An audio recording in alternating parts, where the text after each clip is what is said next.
ました。本日の、一橋大学、グローバルガバナンス研究センター主催の、Ggrウェビナー、次世代リーダーと民主主義、権力の外縁から自由を求める若者たちを始めたいと思います。本日の司会を務めさせていただきます、一橋大学、大学院法学研究科の、市原麻衣子と申します。よろしくお願いいたします。本日は、このウェビナーを英語で基本的には開催いたしますが、冒頭の発言のみ私の方から、日本語で、少し行いたいと思います。本日のウェビナーでは、同時通訳が入っております。通訳ボタンの使い方を今のスライドでも、お見せしましたし、それからあと今チャットの方でも流してもらっていますが、下の方にですね、バーがありまして、通訳というボタンが右の方にあるかと思います。このボタンをクリックしていただきますと、英語あるいは日本語が選べるようになっていますので、日本語でのご視聴を希望される方は日本語を選択してください。それからですね、質問に関してです。このウェビナーの最中にいろいろと質問を挙げていただいて、できるだけインタラクティブなウェビナーにしたいと思っています。で、皆さんの方からチャットで書き込みをしたりとか、手を挙げるということができないかと思いますので、Q&A のボックスの方に質問を、いつでもお寄せください。そして、質問の仕方なんですけれども、質問を入れていただいて、でそれで、いろんな方が質問してくださるわけですが、できるだけご自身がしたい質問に近い質問がすでに出ていた場合には、それにいいねボタンを押してください。私の方で後ほど質問を取り上げて、参加者の方々に質問を向けたいと思いますが、いいねができるだけ多くついている質問が、皆さんが聞きたい質問だということだと思いますので、そういった質問を優先的に取り上げたいと思っています。よろしくお願いします。それでは本日の、テーマです。ここからは、英語に、移行したいと思います。So today's theme is the youth and young generation leaders and democracy. And the reason why we are doing this webinar on this theme is because there have been great concern in every country throughout the media that the young people are becoming more and more apolitical and losing interest in politics. And so their voting rate has been decreased and they are not active in participation in politics. And we are concerned about that interpretation because the reality is that we have those wonderful young leaders who are actually leading demonstrations or political participations in every form. And we probably have to be aware that the society itself is pretty much polarized, even amongst the young people. And so that we should not only shed light on those young people who are becoming apolitical, but also on those great, wonderful leading activists or leaders of the youth who are actually leading not only youth movements, but the entire movements in the society for human rights, for freedom, for democracy, and for the sake of the lives of the people. And so for that sake, today, we are very honored to have three distinguished guests and young leaders from all around the world. The first participant is Mr. Nathan Law from Hong Kong. He's former member of the Legislative Council of Hong Kong, and he's a very prominent democracy activist. And I believe that there are many supporters of Hong Kong today participating in this event. And second, we have Kristina KIROVA, who is a Ukrainian activist I believe, in Japan. And she has been leading the movement in Japan for the sake of the Ukrainian people. And we are happy that she's also an alumni of the Graduate School of Social Sciences at Hitotsubashi University. And third, we are having Jinshiro Motoyama, who is a PhD student at the Graduate School of Law at Hitotsubashi University. And he's also a former representative of the Henoko Okinawa Prefecture referendum. And he's such a prominent leader of the Okinawa movement. And I'm really happy that you made the webinar. I know that you are joining this webinar from the US, and so you're 3 a.m. right now.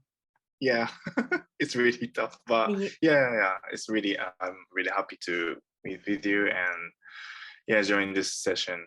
I'm looking forward. Yeah, thank you very much. Thank you. Okay, so before starting the webinar, I actually want to take a vote with the audience.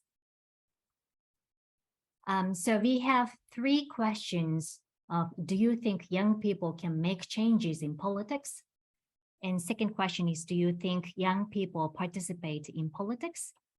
And the third question is, at what age do you think people should participate in politics? So let's see how people think about these questions first. Can you see now the voting result? Okay, yeah.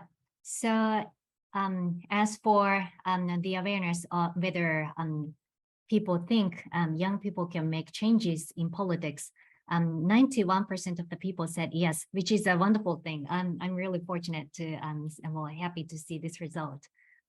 And as for the second question, do you think young people participate in politics? Despite the fact that people think that young people actually can change politics, 61% of people think that young people are not participating in politics. So that's a very interesting contrast.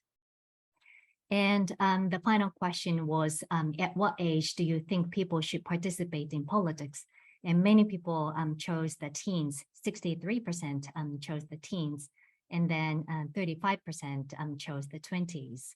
So, well, this is a very interesting answer to these questions, and it's a very interesting start of the webinar. So, well, from now on, I would like to raise 3 questions to the participants, and I would like to have about 5 minutes response from all of you, probably starting with Nathan. So my first question is, well, given that 3 of you have been enrolled in various, movements for freedom, democracy, human rights, and the lives, I would like to ask, what kind of role do you think young people are seeking in the protection of democracy, freedom, and human rights? So Nathan, the floor is yours. Great. Thank you so much for the introduction and the invitation to today's event. Maybe I can add a bit more about my background in order to better explain my position and what I've been through, and then how I see the whole issue. When I was 21, I was a student leader in one of the massive movements in Hong Kong. And when I was at the age of 23, I became the youngest ever elected parliamentarian in Hong Kong, which I was involved in the process of making laws in the city. Even though Hong Kong was a democratic place, but there were some openness that opposition pro-democracy political parties and members can be involved in this democratic process. Rather, for now, all these openness are gone. But as you can see in my previous participation, I have been wearing both hats. I've been an activist, and there was a period of time that I was in the parliament making laws. I was part of the very traditionally defined politician. For me, I think in order to answer the questions why young people, why people think that young people can be effective, can be active in politics, but seemingly they are lacking that participation. I think the first question we have to ask is, what is political action? What is politics for them? It could be activism, or it could be voting. It could be deliberative politics. I think a lot of young people actually think that it is difficult to change the reality by joining a party, by running in an election, by voting, and it doesn't necessarily to be their fault. When I was running for the Legislative Council in Hong Kong in year 2016, there were already a discussion about how aging the whole political scene was, how it was for young people difficult to be involved, how young people could not transcend their ideas into the whole systems just because of how political parties work and how politics works. So sometimes when we've seen a new generation or generations of young people, they actually have immense passion for issues like climate change, for issues like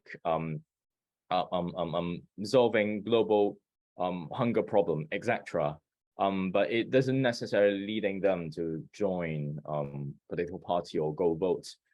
I think there could be part of them that they don't believe in this system, but there could be part of the reason is that the system failed them because when they've seen all those things that have happened before, they felt like no matter what they vote, it could not change because all the available options are so similar, or it's difficult for them to find the right representation. So I think in order to revitalize is really necessary for us to redefine how politics work and open up the system and also avenues for them, and to make them to understand that casting a vote, even though you cannot or you may not be able to elect someone that 100% fits into your political ideology, but at least is a process of building political alliance. At least it's a process of having that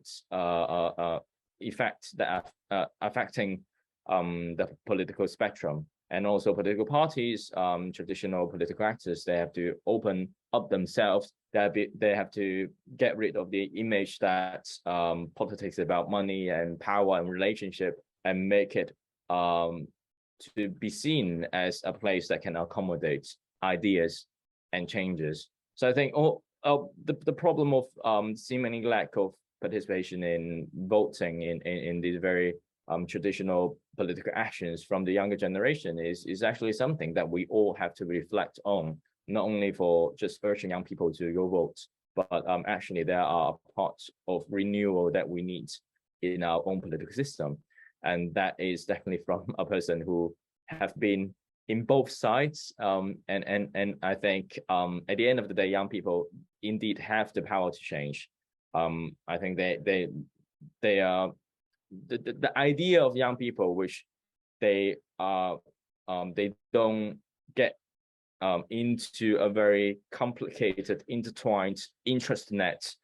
It seemed innocent for them. That kind of power can drive their ideas in the society and can have a very powerful impact when people see them. Oh, they're definitely coming out because of their ideas, their idealism, instead of just running for seats, or instead of just seeking some power and interest.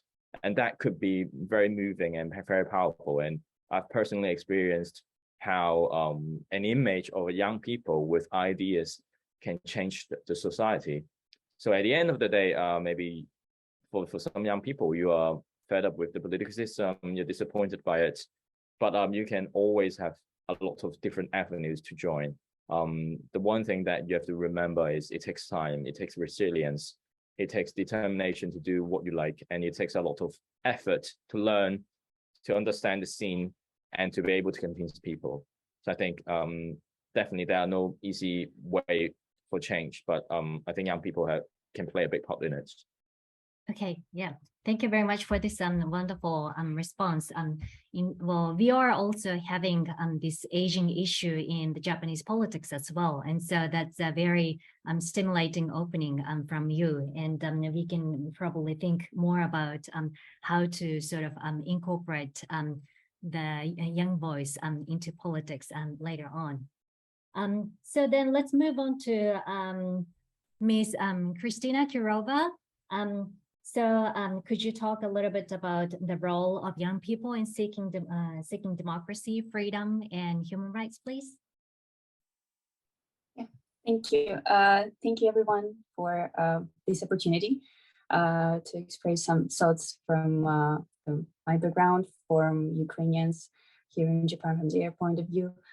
And so in my case, it was mostly not that far to the politics. It was mostly focused on the activism, to show the position, to show what I want to, what people from my surroundings want, what we expect from life. So it's more probably more the ideal, because we have this kind of dreams of what we would like to see in the future, how we want to make our lives in the future. That's one of the reasons coming back to Ukrainian situation back in 2014, which was the idea of that we are focusing to go into European Union, and we're about to sign the agreement on just moving forward that part. But at that time, the president declined it, that focus. So that was the idea when students just stand up as November. It was November, the end of November. And like bringing those like hot water thermos or something just to go and to show their support that they're against this movement. So it was first based on the idea that what you want and what you don't really want, especially when you're a student, when you're a young person, you see those kind of white and black quite clearly. You miss those kind of gray zones or interactions. You know that this part, I don't really agree with that part, and I agree with that part. So that was, I think, what motivated almost everyone at that time. And so yeah, there's a lot of things that some young people taking for granted, like in our case about democracy, about the rights, about the free media, about free election or something like that.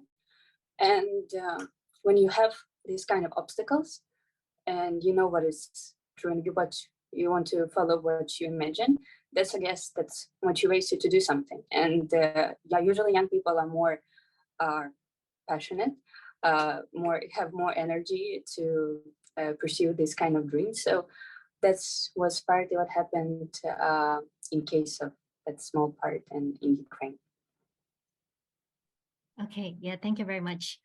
It was very interesting to hear from you that young people are seeing things in much more black and white kind of ways, because that's exactly what's needed for political campaigns. That tends to be the political strategy that NGOs take. So that's a wonderful starting. Thank you so much. Okay, then let's move on to Jinshiro. So could you talk a bit about the role of young people in seeking democracy, freedom, and human rights, please? From now on, I will speak in Japanese and then please translate. Yes. Thank you. はい。若者のその社会運動における役割、民主主義や人権を求める運動における役割っていうので、チャールズ・ライト・ミルズっていう、著名な社会学者なんかはの、動機の語彙っていうことを、vocabularies of motive っていうのが一つ若い人の役割としてあるんじゃないかっていうことを、富永京子さんっていう若者の社会運動論を日本で研究されている方が、指摘をしています。私自身も確かにそういう側面ってすごい大きいんじゃないのかなというふうに考えています。で、どういうことかっていうと、政治もそうだと思いますし、社会運動っていうのも、今現在起きていることと、それからも将来これからのためにやっているっていう側面がものすごい大きいと思うんですよね。で、その時にやっぱ若い人のためにやっぱやっている子どもたちあるいはその孫だとか、将来の世代のためにやってるって言った時に、じゃあ今の、若い人たちがどう考えるのか、子どもたちがどう考えるのかっていうことが、ものすごく軸の一つになっていると思うので、そういう意味で、動機の語彙として若い人がやってるから、やっぱそれが大事なんだ、やっぱこれはおかしいんじゃないかっていうふうな言い方で、見られるっていうのはものすごく大きいのではないかなというふうに思います。で、確かに若い人はお金だとかあるいは知識だとか経験だとかも年上の人たちに比べると足りない少ないのかもしれないですけれども、ものすごくやっぱりエネルギーがあると思いますし、社会に対して、政治に対してより鋭い問いだとか、あるいはもう根本的な問いっていうのを発する力があると思っているので、自分自身ももう30歳なので、あんまり若いっていうふうに自分では思わないようにしてるんですけれども、そこの若さっていうものを強みにしながら、運動をやっていましたし、これからまたどうするかっていうことも考えないといけないなというふうに思っています。Thank you very much. Well, it was really wonderful to hear from you that vocabularies of motives is something that young people play roles with, and that resonates well with Kristina's point that young people see things in black and white ways, so that they can probably make political sort of vocabularies, political sort of movements in what they see. Wonderful, thank you. And then, so three of you have been leading a variety of movements, demonstrations, or political campaigns. And well, apparently, in addition to what you feel about the strength of the youth, you've been probably feeling some of the obstacles that the young people face when they participate in politics. So I would like to hear what you think about it. So from Mr. Nathan Law, please. Well, definitely. Obstacles are, if we think about politics as a way of having in power and also changing the society by implementing new policies, etc., then definitely the pathway for young people to join political parties and run for elections is seemingly lacking all over the world. But of course, these are limiting you to be involved in those very limited arena of politics. But other than that, going to activism, going to do more community service, etc. These are also ways for young people to engage in more political actions.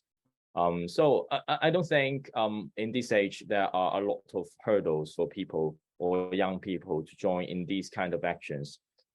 Maybe you can use Instagram, you can use all sorts of online media, social media. You could become an activist by promoting all those values, by promoting your ideas.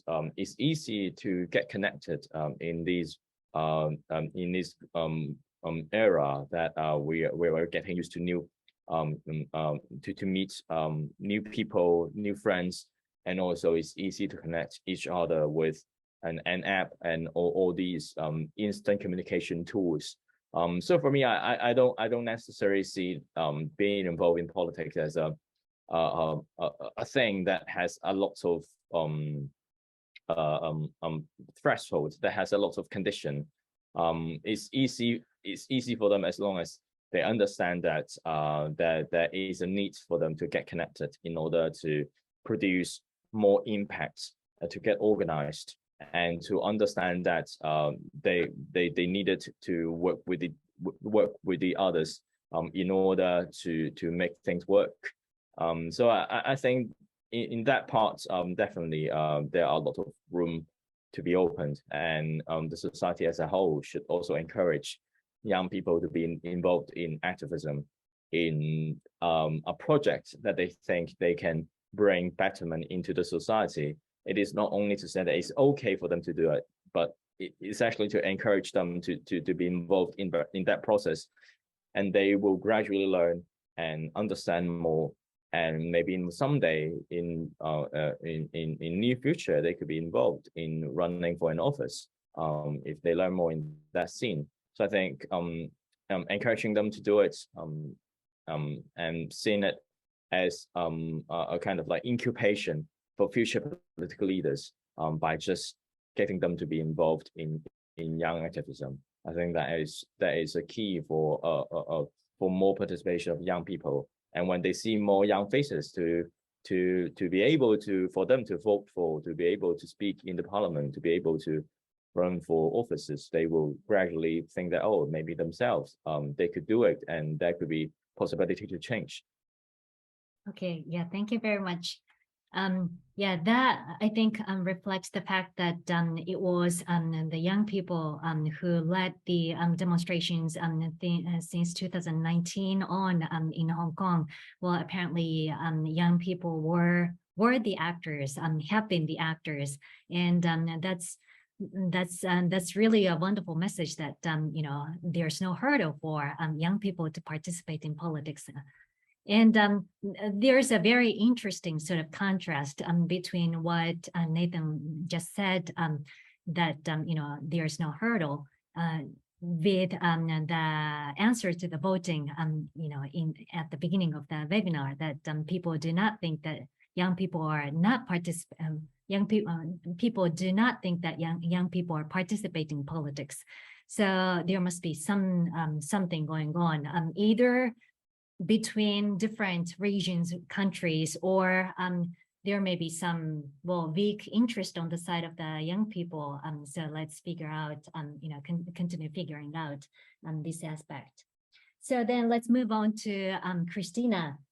So can you talk a bit about the obstacles that you face or the young people face? So speaking about the movement here in Japan, it calls Stand with Ukraine Japan.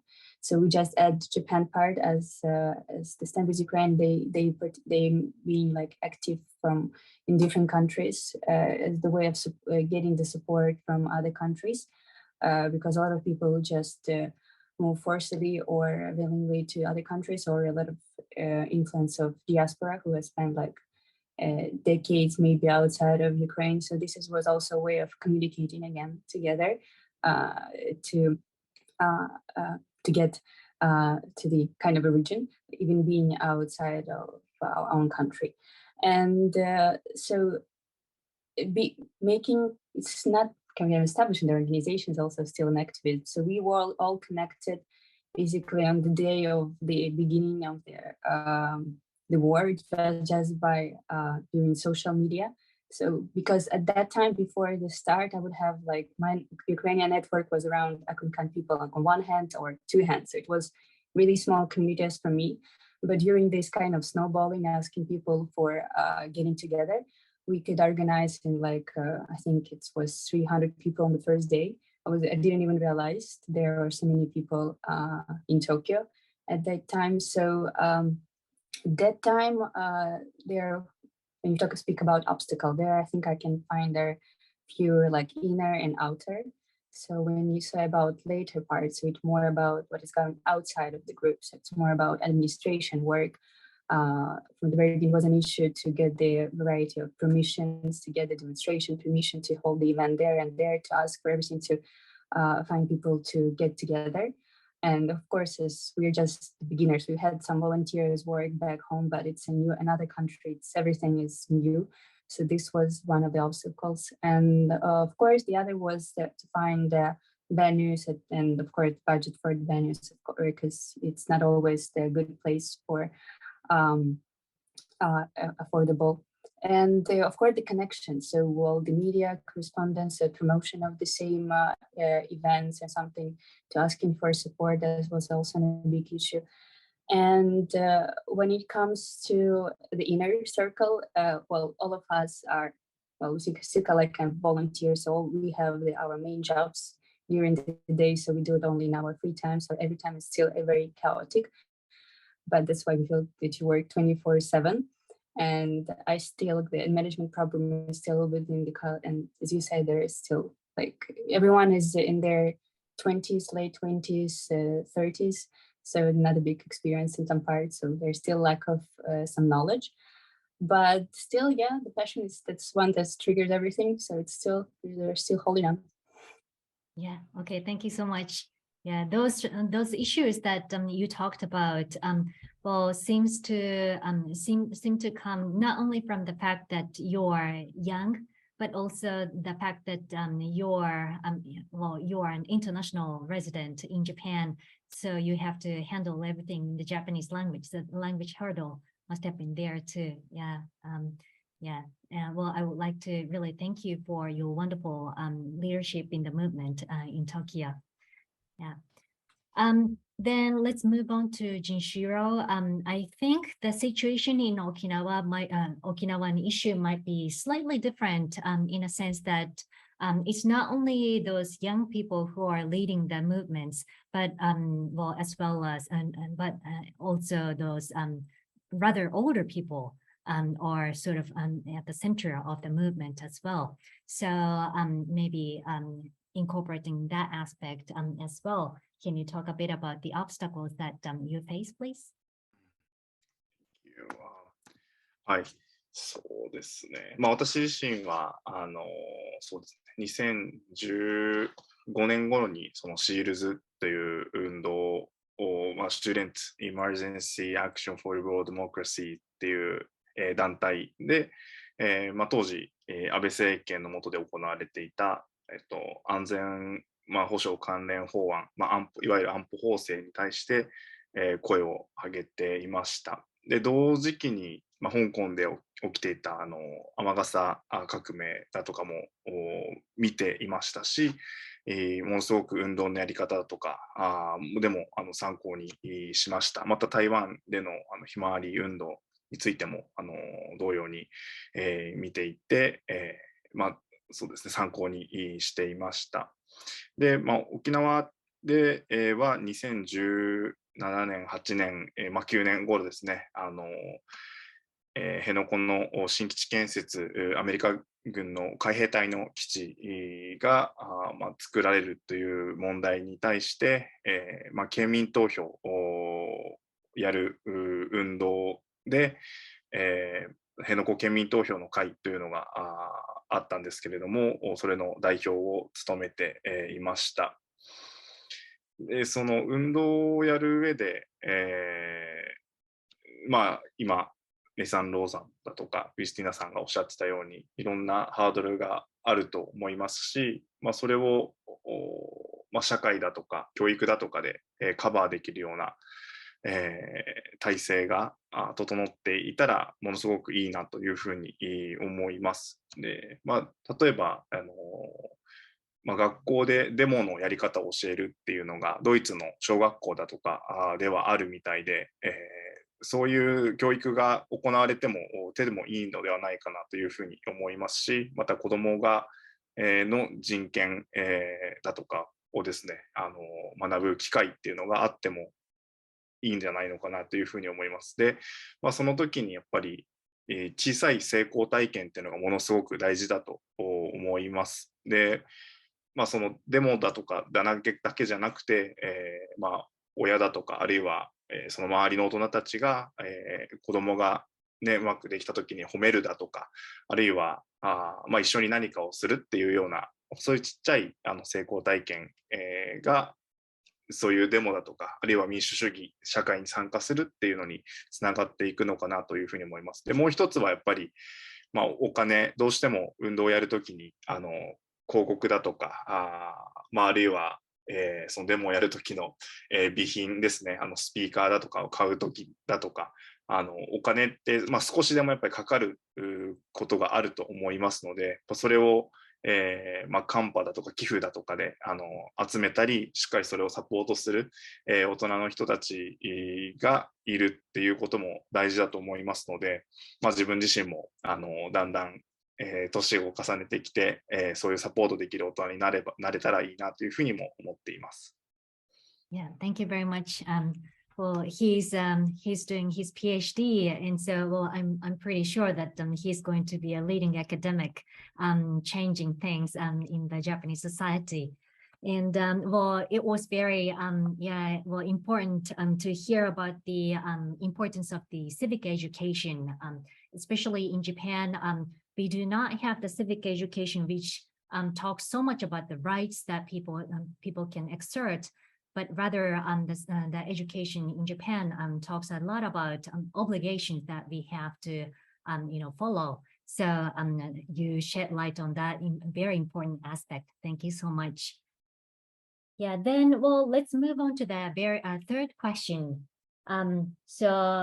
Hearing all about those obstacles that young people face, I would like to ask you about the support system that you think we should have in place in each society or in the international scene in general. So can we start with Nathan, please? Yeah, definitely. For young people, when they first step into the arena of activism, it could be difficult because what they care about may not be supported by existing institutions. Or, for example, if they have to apply for funding, first, they don't know who they can apply for, and it's difficult to fill in those forms, and it will be for them it's difficult to kind of like match the expectation of these funders. So they could feel difficult to get support from the community and from the society, and I think that's definitely something we need to change. For them, they've got good ideas, they've got the energy. They definitely most of the time do this for idealism, for ideas instead of their self-interest. Especially for the university students, they are at the age of starting to think about a lot of things with a lot of energy, but they don't have the burden of family, of taking care of your children or your parents. They don't have that financial burdens. So I always think that university is the best time for you to get involved in activism when you are at the time of exploring the world without much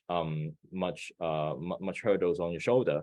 And that's the time that our, for now, more traditional institutions of political parties, human rights organizations can be involved, actively reaching out to provide help in terms of educating them how they can apply for sites, apply for permits, how provide them for necessary funding, etc.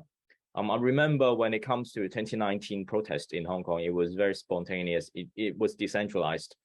But at the back, there was a civil society to support all sorts of protests, even though they are not organized by these organizations. But some of them, they reach out to the organizers and tell them how they can apply permits from the police to host protests, how they, in the area, which sites is best for protest. And in a protest, for example, 1,000 people, how many like a microphone system that they need to achieve better scale, and what production company that they are doing a decent job and have and share the same ideas. Like all these knowledge are in a accumulation. And if you are new to that scene, it's difficult for you to have those knowledge, especially like when it comes to more legal thing about like having insurance on the site, having to deal with all those institutions. It relies on your previous understanding.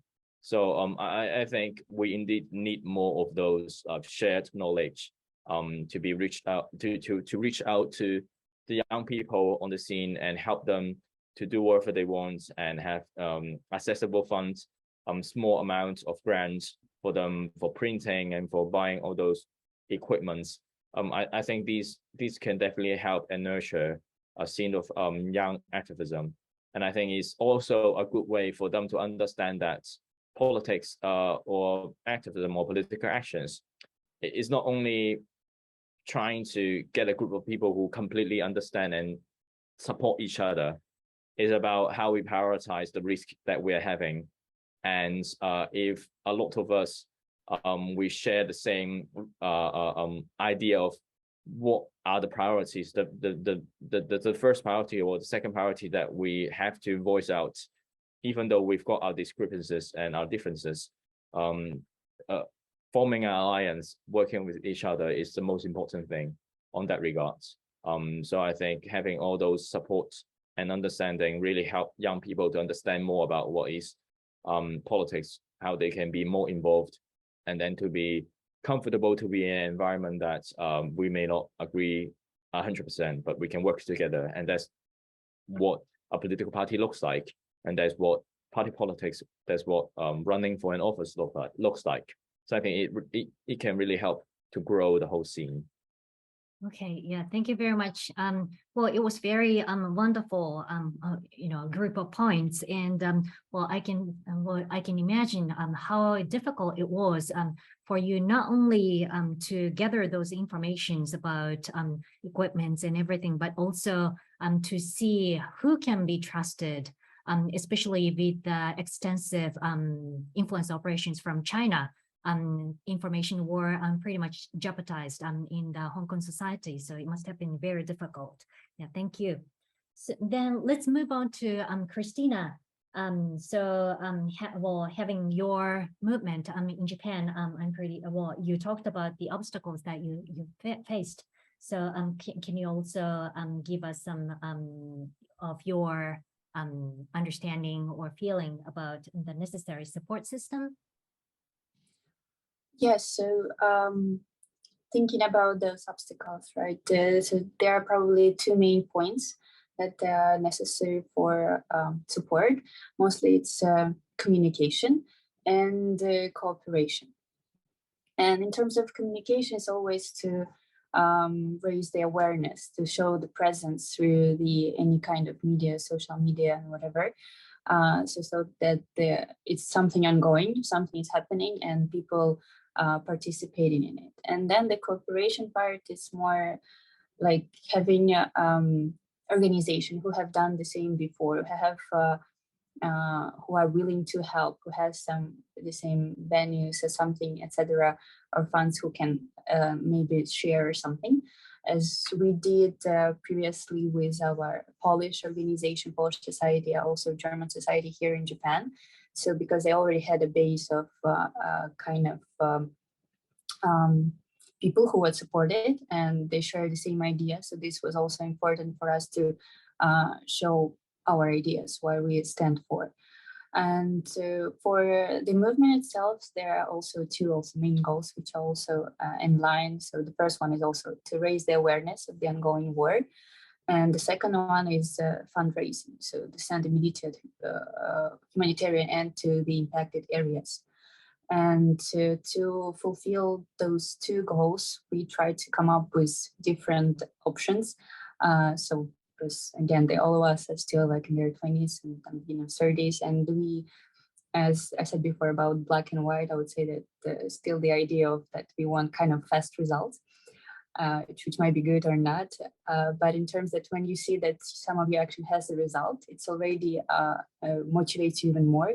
So we made some kind of events saying that, for example, that we would also go to like making some kind of party or something, showing how their last one was about Kiev style, some party. So show the life in Ukraine was the peaceful life could be, and to show the share our experience, and by showing some art, making different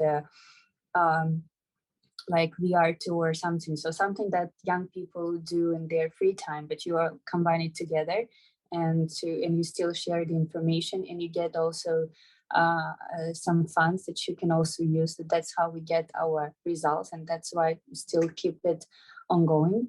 So in this case, if there are any venues or, as mentioned before, funds that can help with this kind of cooperation in the future, that's we will definitely go in for this, and the same with communication.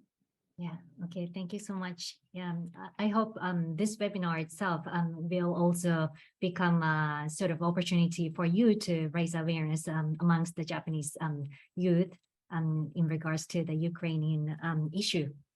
Yeah, and well, it must be really difficult job for you to sort of reach out to the people in Japan, because you're talking about the Ukrainian situation, not only to those Ukrainian people in Japan, but also to the Japanese people, and especially in this massive hybrid warfare where Russian propaganda has been going on heavily in the Japanese society as well. So I can think of the hard sort of job that you've been leading. Thank you so much. Yeah, then let's move on to Jinshiro. You already touched upon some of the obstacles that you face, and so could you talk about the support system that you would like to see?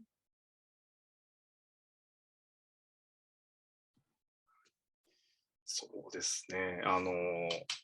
一つは日本で、社会運動をやるっていうことって、やっぱ実体験としてもハードルが高い、社会運動をやってる声を上げると変な目で周りからちょっと変わった人だっていうふうに見られたりだとか、あるいは1960年代70年代の、少し暴力的だった運動の、印象っていうのを持っている方たちっていうのが、特に今上の世代50代以上ぐらいの方たちは多いというのを、実感、しました、しています。でそうですね。だからその社会運動をやるとか、あるいは政治に参加するっていうのが、かっこいいことだ、あるいは普通のことなんだっていうような雰囲気を作っていくっていうのは、コツコツとやっぱやっていかないといけないことなのかなと思います。で、この点については、自分自身が取り組んでいたそういった運動でも、そういうフライヤーとかチラシだとかを、少しでも見やすくいいものにする、あるいはかっこいいものにするっていう風な工夫をして、いましたし、また選挙なんかも最近ですね、参議院選挙が7月10日に日本でも行われたんですけども、その時なんかも有名人だとか、あるいはアーティストの方、俳優の方たちですねが投票を呼びかける映像を作ったりっていうふうなことをやっていたので、その点は少しずつクリアされている、進んでいってるんじゃないのかなというふうにも思っています。で、なんかそのウクライナのことだとか香港のことだとか、あるいはミャンマービルマの話だとか、日本でもニュースになってたり、あるいは運動してる人たち、駅前で募金を集めてる人たちっていうのがいたりするんですけれども、それに対してどう関わるかっていうのが少し難しい問題かもしれないですけれども、かなりアイディアで恐縮ですが、例えば世論調査だとかで確かに香港のことについてどう思うかとか、あるいはウクライナのロシアの侵攻についてどう思うかっていうのはあるかもしれないですけども、それをより何か公的なアンケートを取る、あるいはそれに基づいて政府が政策を練ったりする。でもちろんそのためにちゃんと日本の有権者の人たちが学ぶ機会っていうのが与えられないといけない、そういう時間をちゃんと作らないといけないとは思うんですけれども、今起きていることに対して、もっとこうしたらいいんじゃないか、こうしてほしいっていうふうな窓口というか入り口をもっと作っていく。でそれが政治により直接反映されるんだよっていうふうな制度を作れば、より今起きていることに対して関心を持ったり、あるいはそれに対してちゃんと学ばないとなっていうふうな意識っていうのが起きると思うので、今のままだとなんか遠いところで起きてることで自分には関係ないとか、あるいはじゃあそれをどうやって、思いを示したらいいんだろうっていうのが限られてると思うので、そうですね、電子的にもそういう公的な世論調査だったりっていうのはすぐにでもできるのではないかなというふうには思ったりもしています。Yeah, thank you so much. Well, apparently you've been not only thinking about those, support system that we need, but also playing roles in trying to actually change things. And well, I myself so the SEALs movement, trying very new things, like using a lot of music and visuals and stuff like that. So that's I hope is making impact onto the society as a whole. Okay, so now that we had those responses from the speakers, I would like to ask questions from the audience. And well, so far there have been, I guess, 4 questions or questions for 4 people. And I would also like to say that you can write in Japanese. You don't have to write in English. I can read both. So, well, whatever questions are welcome. And then probably the most popular questions right now is, well, questions for Nathan. People want to know your life in as a private citizen, and also your life, well, as a sort of politician. And they want to know whether well, you felt the difference in terms of the influence, as well as the difference in terms of the strategies that you used. And well, given that we are dealing with this well, theme of the youth and democracy, well, can you talk a bit about from the perspective of young politician versus young private citizen, please? Well, of course, I think if you want to change the perspective of how people see young politician, like it was also a hurdle that I faced when I was running for office in 2016. At that time, 1 month before the election, my popularity was quite low, because I think there was a perception that young people, a lack of experience, they don't really know how real political world works. And for me, I grew up in a working class family.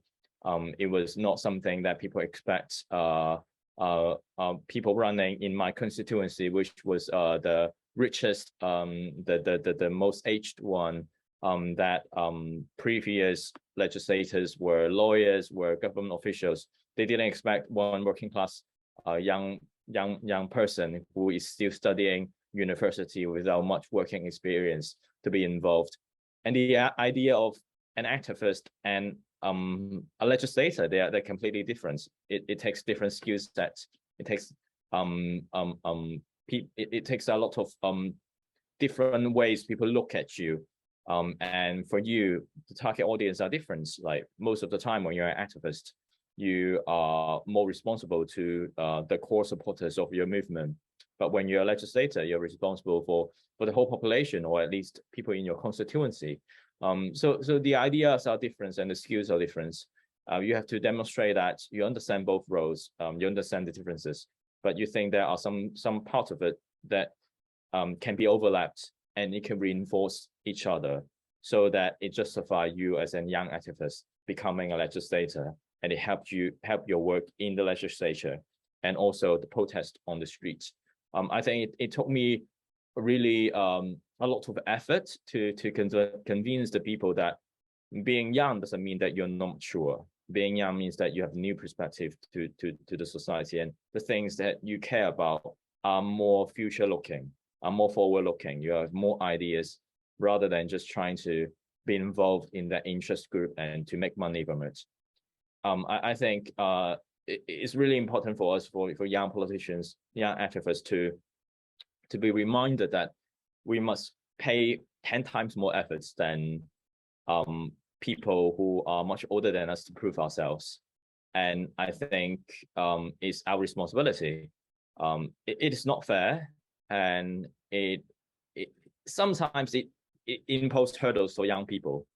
But if you want to change something, then you must work better. And I think that was what I performed. I performed very well in election forum. I proved that I can talk about politics, I can talk about protest, I can talk about livelihood of people.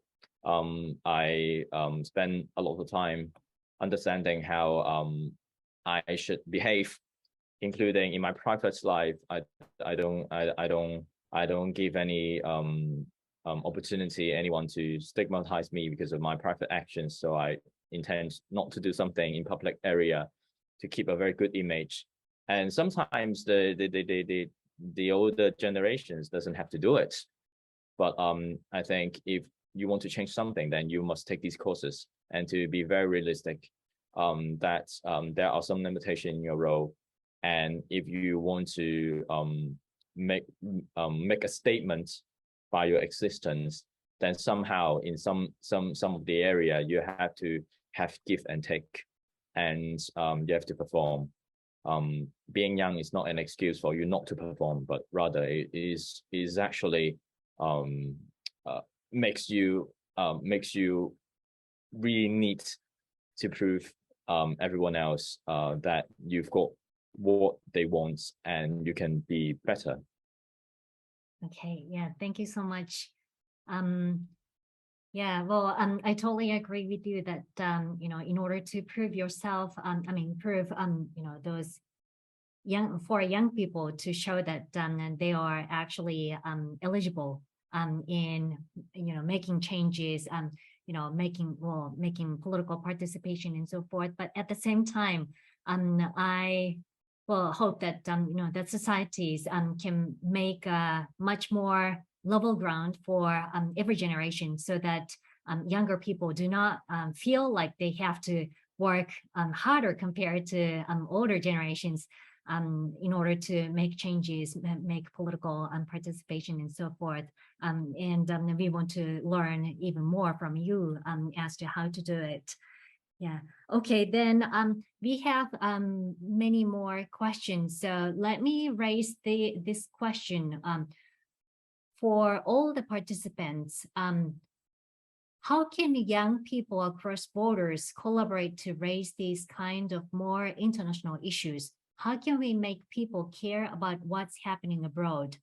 I think this is a very interesting question that, you know, we all have different experiences, and we can sort of share experiences and learn from each other's sort of, you know, group practices, as well as, you know, the strategies that we have. And many of you guys have been indeed making those international collaborations, I'm aware. So could you talk a bit about that? Maybe starting from Kristina, please.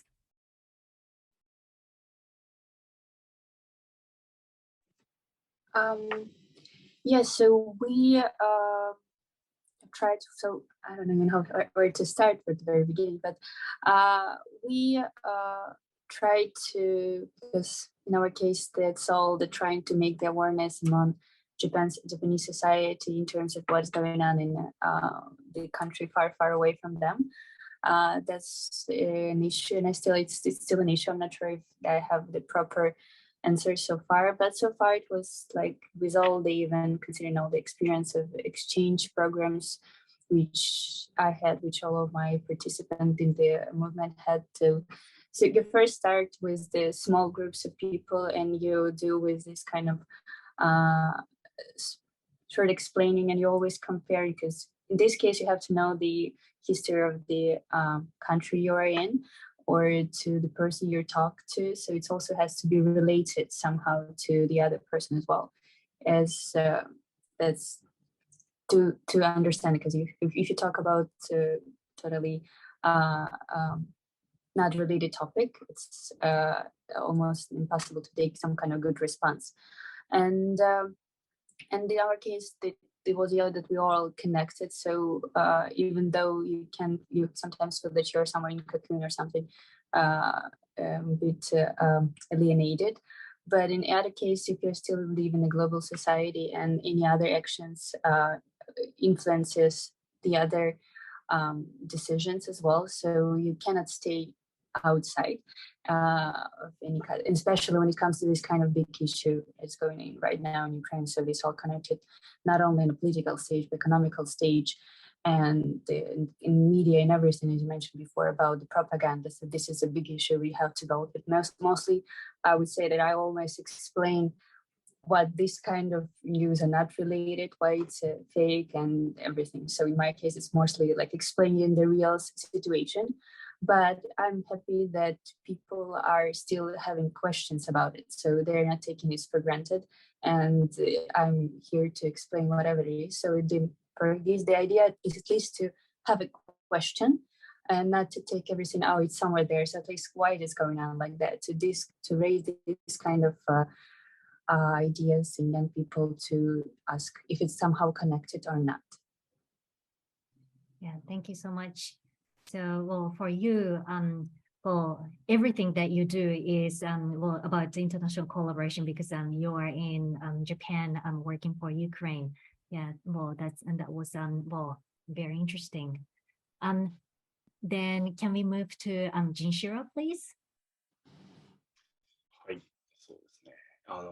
海外から、どういうふうにこの運動の支援ができるのかっていうことは質問だと思ってるんですけども、そうですね、なんかその今、香港で起きていることだとか、またウクライナで起きていることに対して、自分自身は、特に香港については2020年に渋谷、東京の若い人の街とされている渋谷なんかで、東京に住んでる香港の方たちと一緒に、逃亡犯条例の改正について、集会を持ちました。結構1000人、2000人ぐらい集まって、その時は大きなものになりましたし、その後の東京にいる香港の方たちのそのネットワークみたいなのも、作る一助になったと思うので、やってよかったなとは思っているんですけれども、その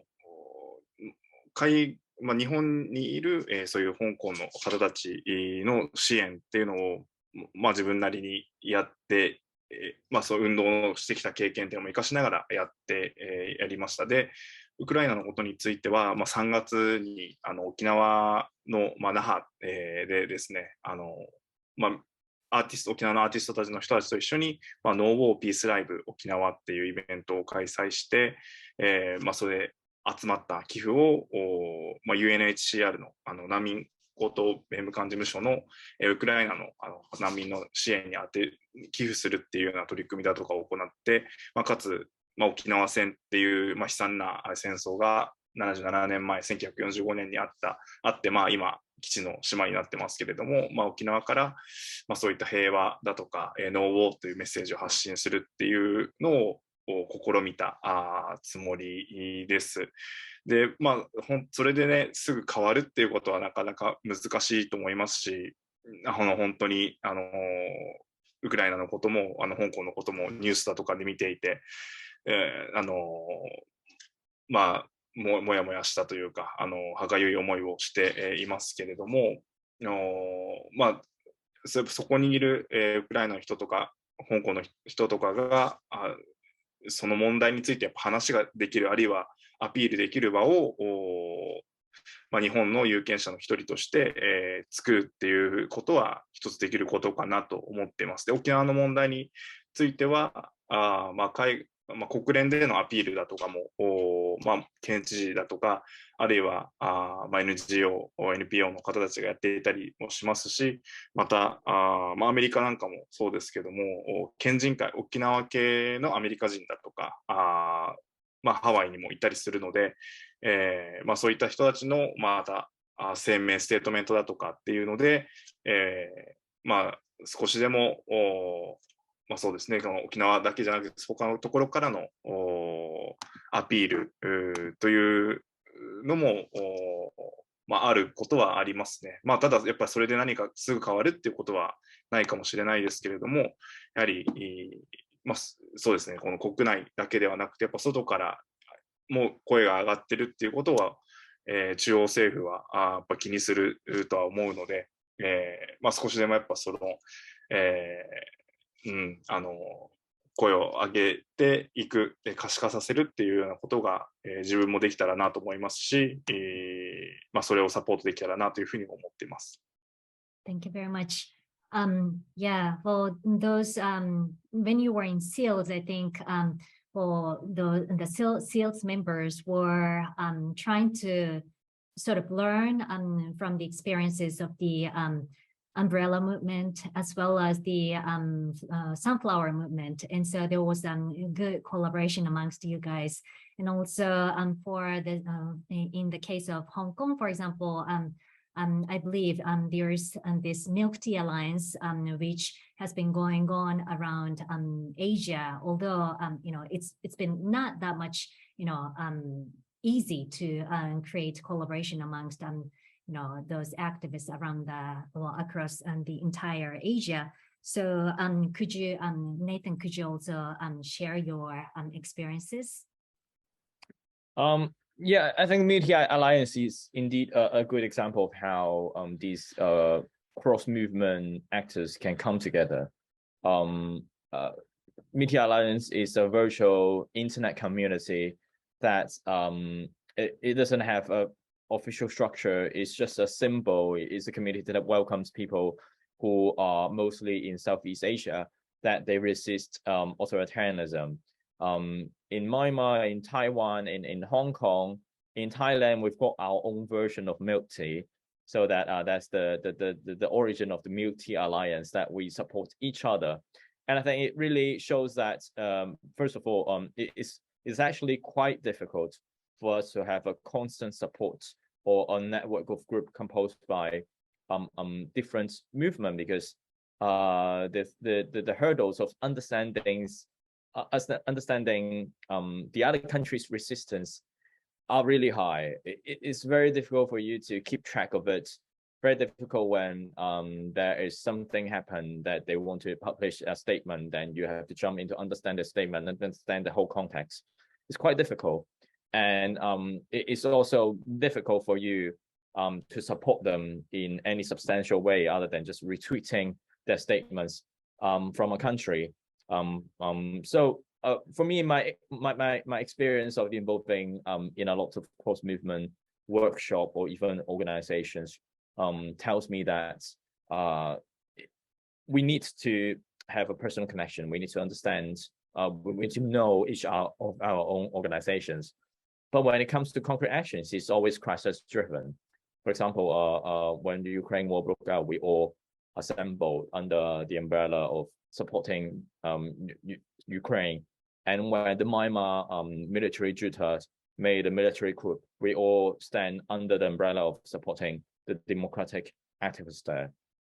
And by having these incident-driven collaborative actions, first of all, actors, like people under the umbrella, doesn't have to keep track of everything happening out of their country, because it's difficult, it's demanding, and only focusing on what you're doing is already very exhausting. But we also need to be connected in a way that we know each other, we know they're credible, and whenever there is big thing happening, like headlines in international news, we can immediately know the ways to support them and know who to support as they're credible, so that you can make a lot of actions faster and more impactful.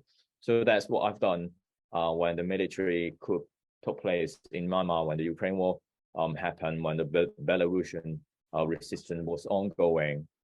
I think it is more effective rather than trying to squeeze everyone into one organization that asks everyone to understand each other's. It's quite unlikely that they can do it just because of the capacity. So I think cross-movement support is indeed important, but we need to use the right ways to get them together and to amplify our voices. Thank you very much. Yeah, indeed. Raising for the sake of raising awareness, making alliances will oftentimes help, especially with the the era of technology. We can easily get connected. That's wonderful. Although devils are in the details, and so when we actually decide the actual strategies amongst the members of the alliances, it becomes not that easy to actually think what to do for the sake of each region or each country. And I think some of the questions that are raised for Nathan, I think relates to that aspect as well. Well, you are now in the UK, and actually many activists have to oftentimes seek exile, and it becomes difficult for them to go back to their countries or their places of birth, and will lead the movement in those areas. So people want to know what you do, what kind of activities do you, are you involved in the UK, and also do you see the future in making impact for Hong Kong? And I think this question can be also raised for both Kirona and Jinshiro, given that Kirona is in Japan and Jinshiro is in Tokyo. Well, actually, he's now in the US, but he's based in Tokyo right now while he's working for Okinawa. So Nathan, can we hear from you first? Yeah, for now, I'm a political refugee in the United Kingdom. I got my asylum approved last April. I'm wanted by the Hong Kong government under the charge of national security law and several other charges. If I were to go back to Hong Kong, I would face decades of imprisonment because my peaceful advocacy work for Hong Kong's democracy. It's really difficult to kind of like continue to mobilize and raise awareness. But I think for me, there are different ways to try to make it happen. First of all, one of the line of work for me is to how we nurture our diasporic community in the United Kingdom, which there have already been more than 100,000 of them coming in the last 15 months, just because of the deterioration of Hong Kong's politics, and how we can get them together, get them united, and in the United Kingdom, of course, increasing the integration, but also make them to become a voice to push forward policy change regarding to the human rights abuses in mainland China. I think this is my line of work, and I think this is one thing that I can contribute to the larger movement. And on the other hand, with Hong Kong's news cycle out of media, because we don't have massive protests, we don't have the scenes of confrontational protesters, etc. It's really up to individual activists and organizations to keep the agenda on the table, to keep reminding countries to pay attention to Hong Kong, and to keep involved in the discussion, especially when we connect Hong Kong issue to a larger area like China issue, like authoritarian entrenchment and global democratic recession. These are big topics. Sometimes Hong Kong's issue could be a small topics that it is not on the priority of news agencies, on countries, the foreign policies, or on the list of priorities of human rights organizations. But all those big issues I mentioned about China's human rights abuses, authoritarian entrenchment, global democratic recession, participation of civil society, free speech, freedom of press, etc. These are headlines of these organizations always. And if you can talk about these issues through the lens of Hong Kong, making sure that there is intrinsic values of the issue of Hong Kong, and by looking at Hong Kong, you have better understanding of all those issues that I mentioned. It gives you more opportunities to talk about it and keep the Hong Kong issue alive. So that's also the part of my work that I join in different conferences, talks, speeches, meeting with policymakers, politicians like I've met with Secretary Pompeo, Nancy Pelosi, Leader McConnell to talk about Hong Kong issue and try to pass some Hong Kong bills in the US and around the world. I think these are also important things to continue the advocacy work and to make sure that the Hong Kong issues are being heard and being seen. But after all, for me, that it's really difficult for me to mobilize on the ground movement because of the risk that I would impose to anyone who have contact with me in Hong Kong. And also for me, there is a certain ethical problem for me to mobilize it offshore, overseas. So at that part, I cannot say that I'm a leader of the local grassroots movement in Hong Kong. But I definitely understand my position. in what ways I can better perform and to serve the movement. And I am serving my movement with the role that I can jump in and to make an impact on mostly the international stage. Thank you. Yeah, indeed. You've been making really wonderful, information flows continuing in the entire society, because people can be fooled easily with the lack of information coming in from Hong Kong itself.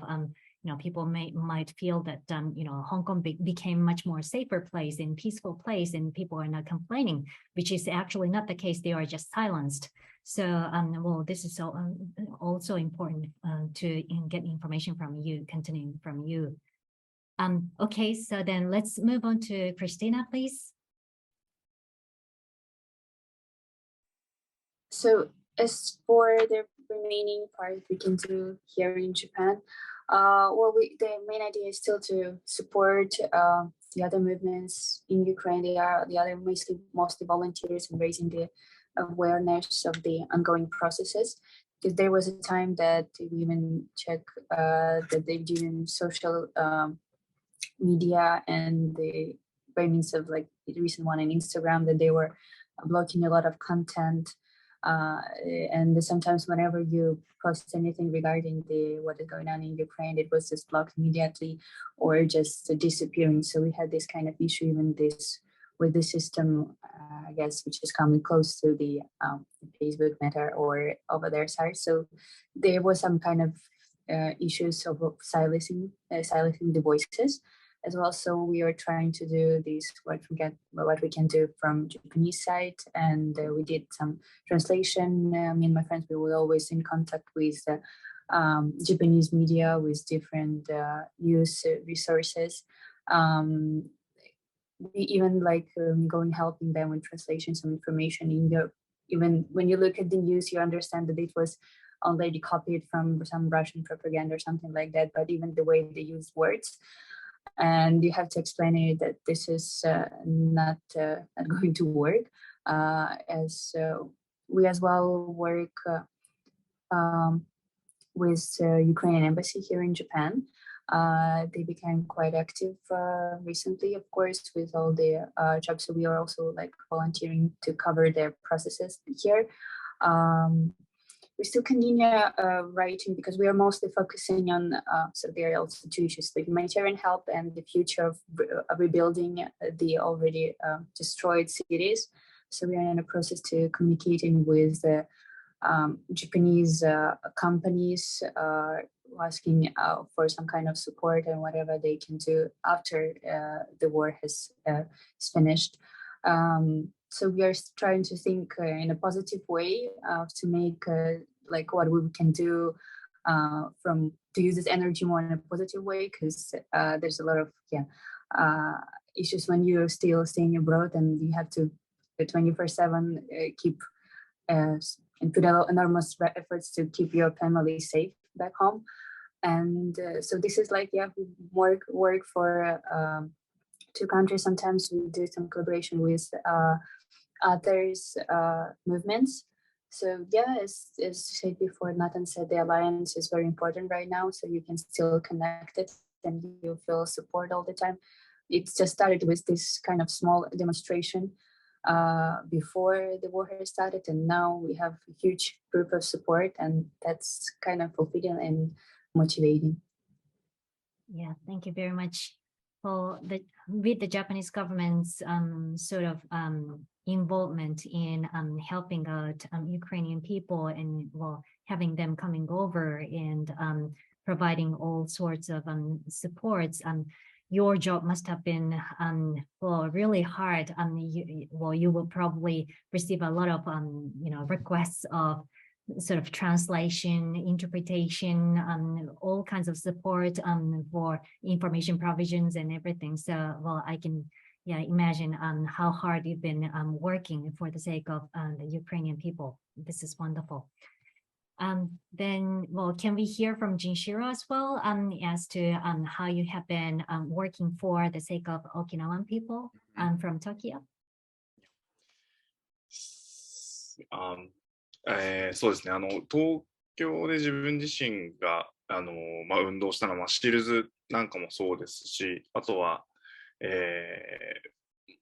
5月に5月15日が沖縄が日本に復帰して、50年という節目の日だったんですけれども、それに対してやはり、お祝いというようなムードで、いいのか、お祝いということでいいのかというので、ハンガーストライキを1週間やりました。で、その時に感じたのはやはり東京でやる、あるいはどこの首都だとも結構同じことがあると思うんですけれども、共通点あると思うんですが、やっぱり人が多い、人がたくさんいるっていうようなことが一つあると思います。で、二つ目はその報道する人、ジャーナリストの人たちっていうのがやっぱり、いるので、その人たちが取材に来て、くれる。で、3つ目としては、それがじゃあ、報道、全国で報じられるというようなのがあるのではないかなというふうに思います。で、やはり、ハンガーストライキもそうですし、どういう、デモだとか、もそうだと思うんですけど、やっぱり発信することってものすごく大事なことなので、やはりそれを、東京だとか、あるいは、いろんな地域や国のその首都で、やるっていうようなのが、その問題を訴える上で重要なことだというふうに思っています。ただ、沖縄だとかで、さっき言ったウクライナのノーウォーピースライブ沖縄っていうのをやったり、あるいはじゃあ広島だとか、そういう何か象徴的な場所っていうのもあると思うので、そのあるいは起きてる問題に対して、何かその場所でやるっていうようなところが、外からやるっていうの上でどこでやるのかっていった時にも重要なポイントの一つなのかなと思っていました。Thank you very much. Yeah, well, I think there is commonality with Nathan's points that, well, you can reach out to the media and you can also, raise awareness of the people and provide information about what's going on in the localities. Yeah, and apparently you're going for the hunger strike, well, indeed gained much attention in the media. And well, you were, I believe, the only person who went for a hunger strike. In Okinawa? In Tokyo? Yeah, in Tokyo. Yeah, like recently, 最近具志堅高松さんっていう遺骨を米兵とか沖縄戦で亡くなった遺骨が、この辺野古の基地建設で、使われる計画があるっていうので、具志堅高松さんっていう、60代の方もハンガーストライキを、靖国神社の前だとかでアピールしたりしてたんですけれども、そうですね、最近その沖縄では、この、県民投票もそうですし、選挙だとかもそうですけども、なかなか声を聞いてもらえないっていうので、もう体を張って訴えるっていうような段階に入ってきているのかなというふうにも思ったりもしています。Thank you very much. Yeah. Then, well, given the limitation of the time, let me pose you the very final question. I think it will be regarding the inclusivity of your movement. Apparently, it's not only the youth, but also there are many different types of the people in the society, and you will have to make the movements inclusive, making contacts with those older generations as well as even younger generations. And also you will want to reach out to various minority religious groups or ethnic groups or, gender minorities, what have you. And so the final question from me is how have you been sort of organizing your movements in an inclusive way? So let's start with Nathan, please. Yeah, I think it's really crucial for us. First of all, we have the understanding as to who are they and their parts in the society, so that as an activist, we have to constantly remind ourselves, keep learning. We should not only focus on the issues that we're fighting for me, democracy, freedom, but also you've got a lot of the others actors in your society that on the one hand, they have their own issues, like, for example, gender equality, LGBTQ rights, in some places, Aboriginal people's rights. But they can also be supportive to your voice. So you just have to keep learning, keep understanding. I think the bottom line is we want a society with less hatred, with more diversity, with more inclusivity. And that starts with you yourself to learn about all these differences and different parts of your society. And after that, it's actually quite easy to incorporate them because you share the same values, they share the same values, we can work together when there are big rallies, there are big protests. But at some point you can also lending your support to them to go back to their more niche or more or less high profile activism actions in order to create a net of mutual support, reciprocating each other. I think that's really important for you as a political leaders to do it, to make them to feel like you're not only kind of like focusing on your work, but you're also caring the others. I think this is an important practice to be done. So for me, yeah, I've been to many other protesters, not only just for democracy, but for socio-economic issues, for minority issues, and I think it's a good practice to do it. Great, yeah, thank you very much. Then Kristina, please. Yes, in our case, the moment that we started doing the demonstration, this was mostly the young people who are mostly like students living here in Japan, or people who work in Japan for less than 5 years, so they don't really know each other, they know like co-workers, so they always were in their own bubble. Either it's at some point it was a good part that they have their own society as well. They all have already their set of friends with foreigners and Japanese friends, so it also when we all come back together, so we are kind of doubled or even tripled our supporters. And in terms of the other idea, so as the establishment was just with the beginning of the war, but before that there was a community, also a big one, for Ukrainians who have been living here for more than 20 years, but they were not really focused on youth, so they were more like families with kids, so it was totally out of the ideas of first gathering and going to the protest. But as its situation was getting worse and worse, we tried to make in there different events that when everyone could collaborate and support and also participate in the events. So that's why we also get in touch with other religious group, even though we didn't have a church as it is. So there's works like once in a month. But still there were a lot of people supporters also from other Eastern European countries. So was also the idea. So all of them, they knew what the main goal was, and that's why it was not that complicated to get everyone in touch. So whenever no differences were seen there, and I think as long as you accept everyone's ideas and you know that everyone goes for have the state of mind to focus on the right directions, then yeah, you close out all differences. Thank you very much. Okay, yeah, then let's move on to Jinshiro. はい、もうそろそろ終わりだと思うので、時間にないなと思います。はい、そうですね。どうやって、インクルーシブな取り組みっていうことで、自分自身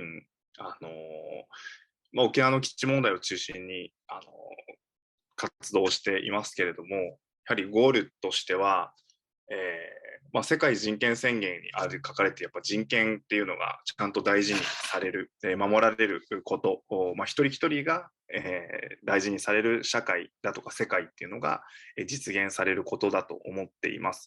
だから沖縄の基地問題だけではなくて、やっぱり香港のこともそうだし、やっぱウクライナで起きていることももう地続きつながっている問題だとして捉えて、自分にできることをやっています。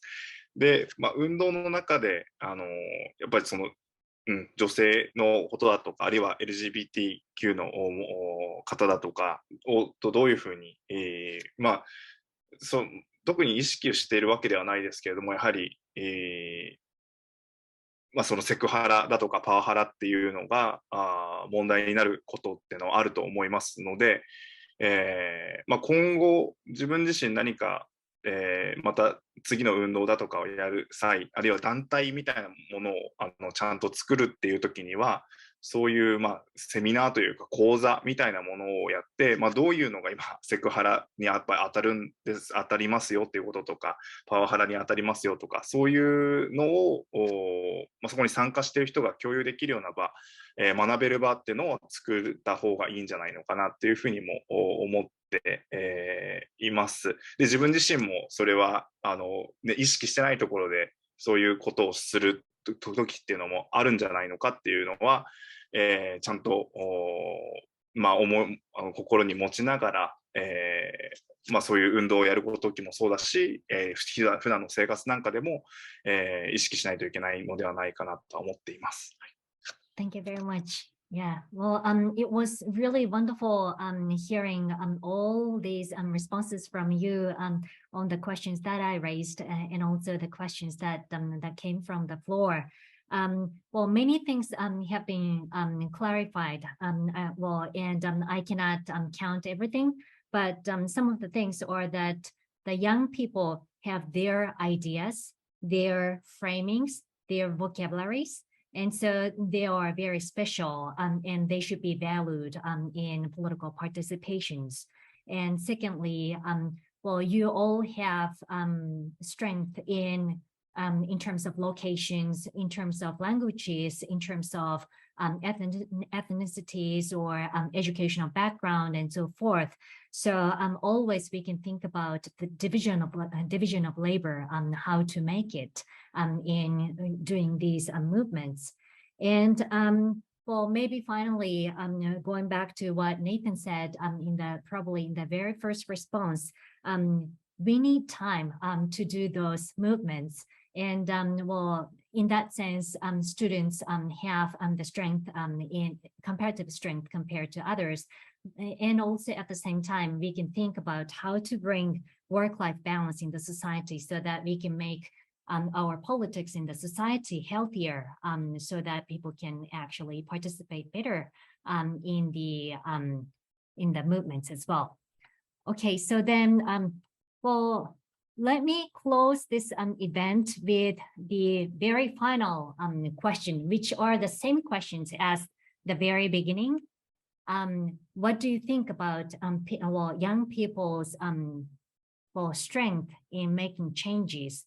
Are young people participating in politics? And at what age do you think people should participate in politics? Okay, let's stop here. There is a very interesting result in here. People say that, well, the percentage of people who think that young people can make changes actually increased compared to the beginning of the seminar. And now 94% think that young people can make changes. And young people are indeed participating in politics, became the majority in the voting result. And many more people are thinking that,